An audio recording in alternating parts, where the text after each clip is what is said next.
sorry gato mbavugiremo impamvu nubwo utari gushaka kujyayo. Uwo muntu mbanze musubize icyo kibazo ntakibagirwa ibyo avuga byo ko yagiye ahindagura amazina.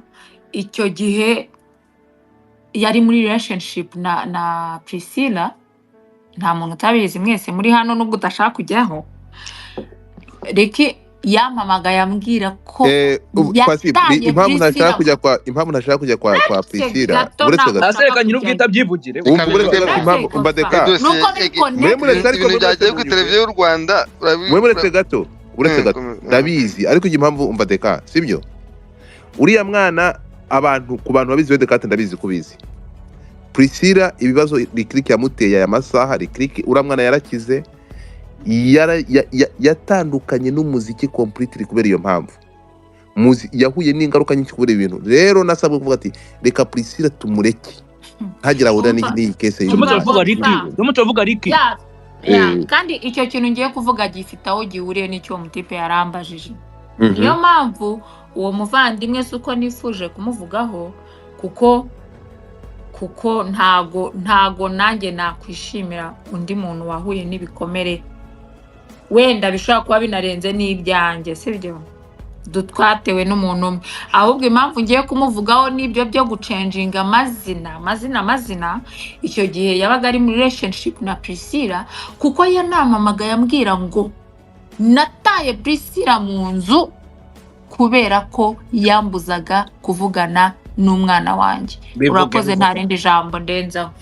Urakoze cyane. Umusa ntabwo tuzanye ku space. Iki Caritas ndakizi. My friend ntabeshere uriya mwana ntabeshere Priscilla twumvikana ikintu kimwe.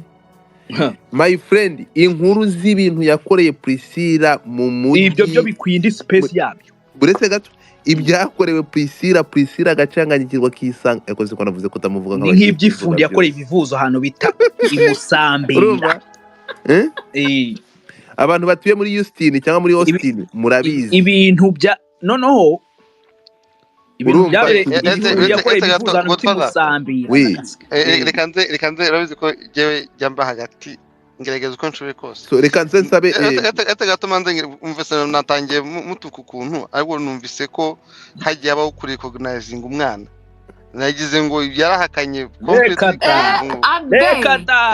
abe buretse gatoya none se yamwandikishije ijambo ryo mu cyongereza ntabwo rirankundira abe bari narcissistic behavior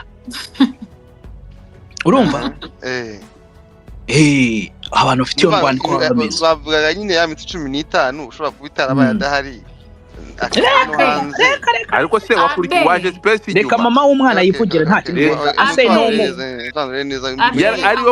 ari we wateruye umwana yaranze ko ari undi muntu ufata ku mwana we wa mbere ari ku bitaro yaravutse ahari ibyo nabifuze pe abe tubwire evolution yo kumuhakana yamwitayeho iyo yamwemeraga aricyo yamufashaga iyo yamuhakanaga nuko abagumusabye ibintu byabaga bigenze gute aho niho reka nkwereke uburyo ubwo bwa toxicity navugaga rikubona hano hari abantu benshi mwabanye nawe muramuzi kundusha reka mvuge gutyo navuze ngo umuntu wabanye nawe agatandukana nawe neza azamura akaboko ambwira ati uri mubi urabeshyera umuvandimwe nta nomwe icyo mvuga ni iki ngiki navuze ngo nejo naravuze ngo aho kugira ngo uzankomerekereza umwana nk'uko wankomerekeje nguho urugero rufatika ejo bundi muha umwanya wo kubonana n'umwana amaze kumubwira ayo magambo ngo uriya si we nyoko n'uriya n'ibiki ntabwo first of all nta n'uburenganzira afite bwo kuza yari akwiriye kugenda kenjoying iyo time abonye n'umwana we no kugira ngo n'indi myaka izaza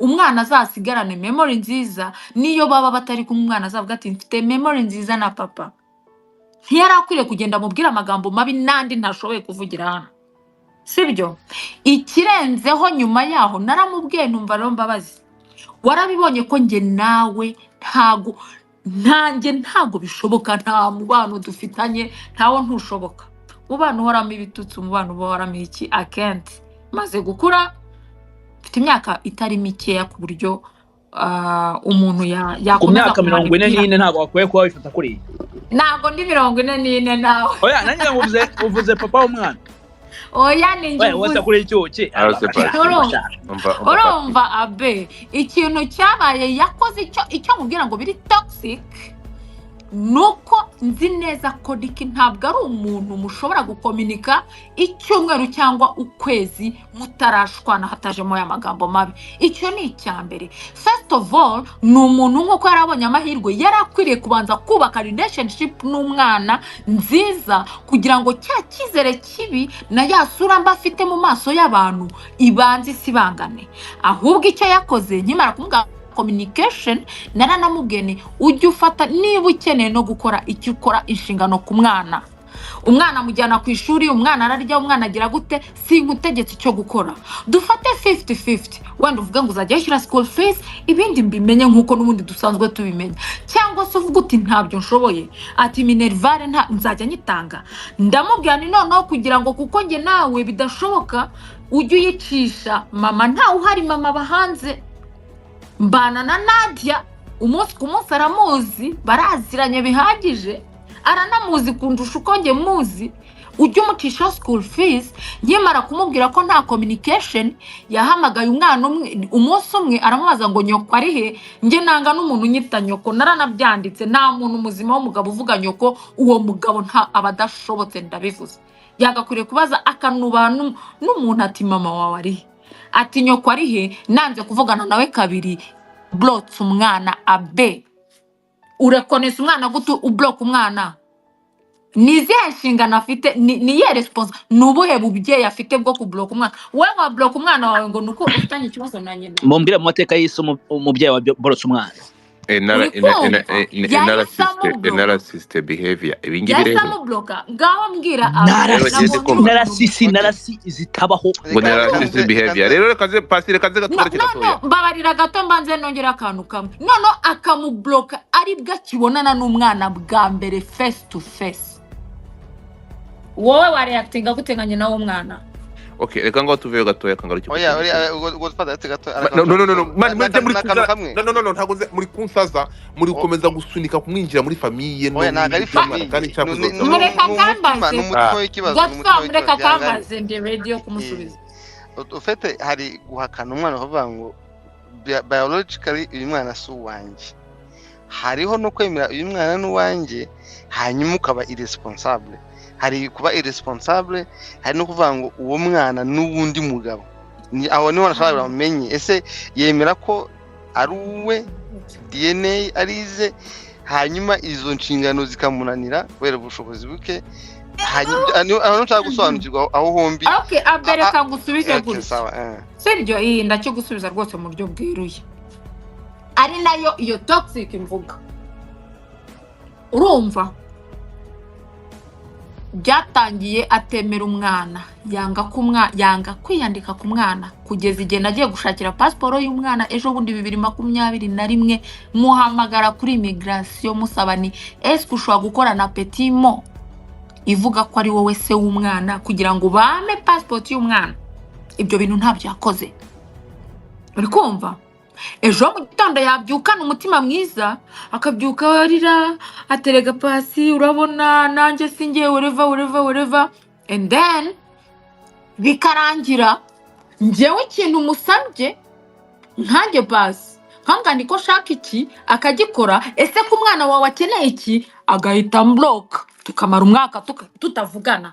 Iyo mbwira uburyo ushobora guhereza umugabo. Nge naravuze nibirutwa na wa mugabo wakubwira ati nge umwana ndamwemera ariko ndi responsable. Ariko noneho kuko nzi bikomere bye, nzi amagambo ye akoresha, nzi uburyo wowe umwana wawe bamublotse uri umumama ari se umublotse wakomereka bingana bite. Okay, reka tuviyengiye. Okay, tuviyengiye twagarutse gato.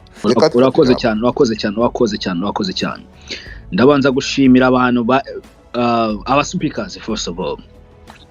Ndahera umuhaye ijambo Godfather, nkurikiye kuntu ndimo kubona sinzi ko niko dukurikiranye kuri nuza yanjye kuri screen ko ndimo kuyibona. Oswald Oswakim umusaza umurikizo wo bita the biggest, the legendary, the one and the only one bamwita Oda Paccy man, umuraperi wa mbere wabayeho. Nta nubwo tuvuga ngo ni mu bagore ni mu bakobwa, ariko twari tubikarasa twabati umukobwa arankomye ngo tugiye gushaka handi ngo karasima tubishyira muri ibyo byose. One of the greatest dufite mu mateka y'u Rwanda, ukubita imirongo nta guhagarara. Sinze bagizwe cyabuze mu mbare nkindi cyabuze mu mbare mu masegonda amasegonda ndimo nyishaka urumva nkomereze kuri Abey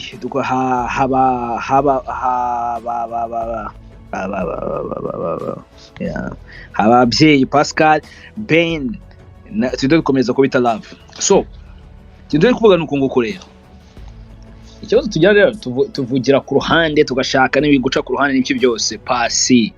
Paccy yahereye ku cyabuze uwo munsi yaramaze igihe kinini cyane bivugwa muri showbiz nyarwanda, twarayikurikiranye cyane, twari tumeze nk'abafana icyo gihe, twari abana turikurikirana tuvuga ati Paccy. Niyo mpamvu Paccy kuba ari muri no space right now njye ubwanjye ndumva ntazi no kunabisobanura. This is legendary, ibintu bitabaho urumva.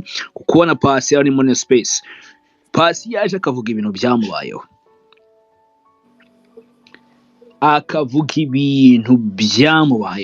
nta kintu na kimwe narenzaho uretse kugaya, kuko n'uwo muntu ugiye kugaya sinzi nimba nemerewe kuvuga amagambo, nemerewe kuvuga icyo nshaka kuvuga cyose n'amagambo nshaka gukoresha atarimo gutukana, atarimo amagambo akakaye yo mu ngutiya, ariko ibintu icyabuze iyi yari game changing, kuko yahamachize iminsi muri showbiz nyarwanda bisakoza cyane ngo Lick. By the way, uyu musore ngiye kubanza muhereze ibyo akwiriye. Lick yaraje ahindura game, azanye bari muri 2009 2011 ba Riderman, ba Dream Boys, ba Urban Boys, bande bose ba Top Gangs iyo wayikoze happy yose n'ibyo byose ba Polly amahit yabo yose. Okay, that's fine. Ariko Lick yaje gukora ikosa rya mbere yakoze, yihakanye umuntu tuza kubigira showbiz imyaka iragenda. Ubwo ndashaka kujapinga nyine twirukange kuko ikije twabigiraga showbiz aba Knowless bane bose, Urban Boys Knowless n'abandi bose kumva ibintu byose bibaye kujya showbiz. 2024 twihuse imyaka 10 after 10 n'ingahe nago bukiri showbiz. Twarakuze twari tukira abana cyo gihe cyarakoze igihe cyo kuginenga kirageze urumva. Nta kuntu wafata umwana ukamwita izina nyuma y'iminsi mike ukamwihakana ukagira gutyo ukagenda. Si bibaye rimwe, si bibaye kabiri. Abantu batazi kuri Lick ntago babizi. Lick ndamuzi neza nawe arabizi. Abana bafata amavideo bayafata, bafata amajwi bayafate, abafata ibiki bose abohereza bayohereze. Lick ndakubwira direct, you are the fucking deadbeat motherfucker. Urumva? So kuba umubyeyi nka Paccy aje muri ino nuza, ubwo singiye kuvuga nyine muri party y'abaraperi na showbiz n'icyo cyose, ndavuga nk'umubyeyi we ubwe arivugira ati njyewe umwana wanjye yarezwe na grand-mère we, nta nubwo anyita mama n'ibyo byose. Paccy ntago tumuzi n'umunsi umwe yageze muri ibi bintu ngaje kubeshya, cyangwa se ngo tumuze muri showbiz ngabeshya n'ibyo byose. Ikintu cyose yavuga ntagifata nk'ukuri, none ngiye collaboration urumva, nkagikoraboratinga yuko nanjye this motherfucker ndamuzi neza, kandi arabizi ko muzi neza urumva. And ibyo kuvuga ngo ari toxic, mwe mwaba muri kumwumvara. oya aramuhamagaye. Okay. Amagambo kawariko Godfather wituma umwanya nanjye nibarize Paccy. manika ikiganza ubucecetse. Ipusi ipusi bayifunze umunwa bayihaye amata niba kubita inzara undi pusi bibaye amaditi nceceka bayikubise amata kubise litiro y'ikivuguto reka amakuru mfite bera ngo umwamikazi yagiye ajyanye kimwe cya kabiri cya network yahariye reka tugaruke yajyanye na network yose aha Ben Deka tataragaruka Deka wagiye mani bamuhamagaye bahita bamuhamagariye muri kuri bigenda unmute your mic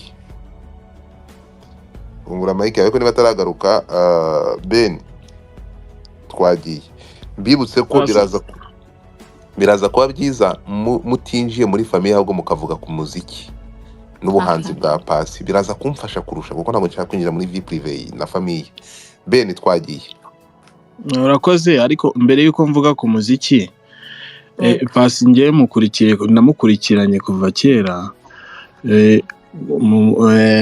izi ngoma za GOL ikibazo cya mbere mfite mu muziki dukubite tubanguka ese Pasi ubona indirimbo wagiye ukora especially nka GOL ntabwo mbyicuza icyabuze zitaragiye zigira nk'umubano zituma umubano wawe na Baby Daddy uzama agatotsi icyo ni icya mbere icya kabiri ikindi cya kabiri mu minsi ishize like nka 2000 mbere yuko aza mu Rwanda aje gutabara Meddy ngiye tujya guhurira mu bihugu byo muri East Africa ese that time ntago yari yarigeze abona umwana hari muri Kenya ntago hari muri Nairobi bivuga neza hari muri Kenya I know that babizi hari muri Nairobi na hotel siho ntago ari honyine arahandi ikindi kibazo mfite ko akunda kugaragaza ko akunda umwana we ko ngira ngo mu myaka 2 ishize IG ngira ngo abayizi yitwaga yari afite ni Linka Isaac I don't know gusa nzi ko harimo izina Linka right yitaga Linka ageza ari ngo Linka arangira abeshya ko ngo Linka ese ibyo byose ntago yamukunda ntago bakominikaga kuko ngiye ibintu bya toxic ibyo ntago ari wowe wenyine bivuze ko byigeze kuvugwa hari n'undi mukobwa byigeze kuvugwa wo muri Amerika noneho still ahari ubu ngubu urumva ntago nani bazabibaze wo bita umwana bita Princess Priscilla ibintu cyamukoreye cya Gikaitas ntabwo nshaka kujyayo ntabwo nshaka mwemuretse ariko se muri kwirukanswa niki twumvikane rero munyemerere tugaruke mu rugendo rwa Pasi n'umuziki urukumva tugaruke mu rugendo rwa Pasi n'umuziki n'uburyo Lick yanze ko indirimbo ze zikinwa tugaruke mu muziki wa Pasi Lick yadindije nkuko Pasi abimushinja ibyo umureke umwana tumureke ajye ku ishuri kandi ku ishuri tuve mu buzima bw'umwana my friend munyemerere tuve muri famille tugaruke noneho muri umunyamuziki reka mbimanutse ntabwo rero nose ntari amategeko mugerageze mu nyumvi mureke tugaruke muri music mureke tuve muri music tugaruke muri music tuve muri ibyo bintu Godfather we ceceke uturizo we host gusa ibintu byose oya guhostinga ariko se nose ndahostinga kandi urumva ngiye nashaka kugira ngo twinjire muri famille cyane none se waretse ariko n'urugero rwiza Godfather urwo rugero rwiza ariko se waretse wabaye host ikibazo wowe wa host sawa rero uratekereza ko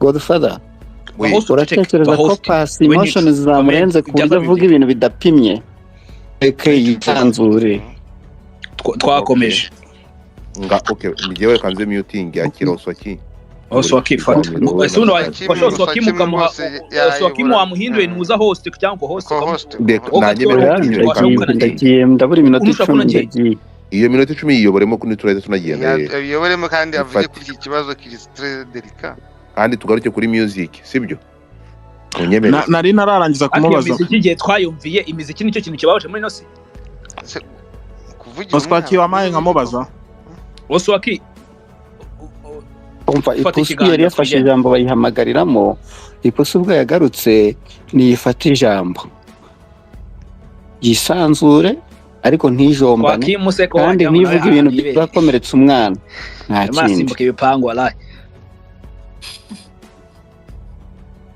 Pussy, go on. Swakimu twashicitse niwe dutegereje. Ntabwo buri kunyumva se? Deka Oswakimu yaguhaye ari kuguha ijambo, ari kuguhamagara guhereza mic. Ijambo ni ryawe. Uranyumva Deka? Dekati, ndikumvikana yewe. Mane Oswakimu ari kuguha ijambo, Oye reka mveho mito nongera ngaruka nari herezo ndi kuko nago ndimo kumwumva. Okay, ngoso kugaruke. Ben, wabajije ibibazo byinshi. Oya niki nago nakanyuma. Ibyo byanyuma reka twumvikane pasi hari impamvu ngende ishaka kubigenda gutyo ni music. Tujye muri music ntabwo ibintu byo kugira ibintu n'ibintu biri official n'ibintu biri clear. Yego nibyo ariko ngiye pasi navuze ibintu byinshi Oswaki. Yasobanura ibintu byinshi, yasobanura uburyo umutipe ya kasije indirimbo ze, ntekereza ko ibyo twakafokasinzeho. Ahubwo dufata shaka Riki nawe tuzamuhostinge tumuhaye ibibazo. Riki ntabwo ajavuga. Ntabwo yabyemera. Impamvu atabyemera. Nzamushyiraho umugayo rero. Impamvu atabyemera n'arabizi. Si we wenyine n'abantu bose babanye nawe bose baramuzi. Itavuze umwe. Ahubwo kugira ngo mumuhosi muzaza n'umwana muze mumuteruye mu mwinginge muza n'umwana bita Priscilla. N'abandi benshi tutavuze. Hari n'ibyamamare twavuga gake bakatavuga ati Yesu we bakabati ukabyarana. Mureke kutwibutsa uwo muntu. Muzaza ne Priscilla mu mutereka hano nitugira amahirwe tukamuzana. Tuzamwinginge tumuzana yicare hano. Icyo twavuze azababwira ibintu mugira ubwoba. So iyi ni gareriza ibeshya umuntu udatinyuka no kuba yabura ku mwana we yibyariye. Ubwo so warenza iki? Oda. Cyo nakubwira cyo ngiye I'm a big fan of yours. Uri umwe mu bantu nigeze kukubaza nkabwo yateko ibi bintu mu byandika mute. Sinabikobashije. Ati se impano yo kwandika aya magambo kuko sindi umuhanzi. Kavuga ati iyo numvisha indirimbo zawe hari playlist yabaga kuri YouTube yari indirimbo zawe zose rimwe na rimwe nigeze kujya nishaka mu minsi yashize nkayishaka rimwe hari kuntu binzamo nkavuga nkakumbura ya hip hop ya Danje ndi umufana wa Danje wa hip hop nkakumbura nkayishaka nkayibura yari indirimbo zawe zose nimba barayibrotse nimba barayibaninze nimba barayiseka iriho wajya kuri YouTube channel yanjye ukayisangaho indirimbo zose zo apasi iriho kuri YouTube channel. Najyaga nicara ahantu hamwe nkashyiramo ibyo ekuteri by'ama beats mfite gutya za kera beats version za mbere za nkashyiramo zifite umugozi nkicara hasi une nkanyangiza nkafata akantu nkajya nirira injugu numva umwana bita Pasi. Avuga ataka abantu bandika ibintu gute gutya ariko tutibagije hari kuntu dufata ibintu byose twayihindura showbiz twibagirwa ko abantu bakora showbiz natwe dukora showbiz turi abantu behind the scene. We are human beings. Pasi no human being. So ibintu byose nabo to grossing over twengo ngo ibintu byose tubireke ngo tuvuge ngo showbiz gusa. Ariko we are humans. Hano hari abantu kandi uko tuvuga ku kintu niko gishobora gukemuka. No muntu tubwira ashobora kuvuga ati ariko uziko nagoswe kuva kera man akisubiraho. Nkuko twese rimwe bagira gutya bagatubwira tukisubiraho. Kuki so muntu tujoro kumubwira ngo nayo yisubiraho. Uzanze ukiri gusabye rero iki ngiki. Uzanze n'umwana bita Priscilla. My friend, Priscilla tumukure muri ibi bintu kuko Priscilla tube tumukuye muri ibi bintu kuko Priscilla reka nze nkubwire ibi bintu zigiye byatangiriye nani Deka nuza kwitegereza ugasubiza amaso inyuma urumva ibi bintu kuva 2010 Pasi iyi ndirimbo yayisohoye ryari izo ni nka 2010 GOR umva Deka iyi ndirimbo urabyibuka Pasi yafashe umuntu bita Knowless Butera Pasi afata umuntu bita ni Sindi afite indirimbo ari kumwe na Knowless yo nyukunda ko ngo wumve umva amagambo ifite hano kakajyana ngo uretse umva hano umwanya wose ibintu byinshi cyane ahubwo uratuma njya gusura Pasi ijoro ndaka ahanga hari click yashatse kurya uriya mwana kandi ari muri relationship na Pasi ngo yari hano Pasi arabyemera se ngo yari hari Pasi abakobwa babimenye iyi ndirimbo bayikorera click ngenda bizi ibintu byaberaga unlimited Nyamirambo ikintu kibabaje bayihari click indirimbo bari kumuca wafuni buhoro abari uyikora aza kubimenya nyuma urumva aza kumenya ko bari kuririmba nyuma ahangaha niho habereye akasamutwe. Pasi hari utuntu wagiye utubwira tugaragaza ko Lick nawe tugende gakeya.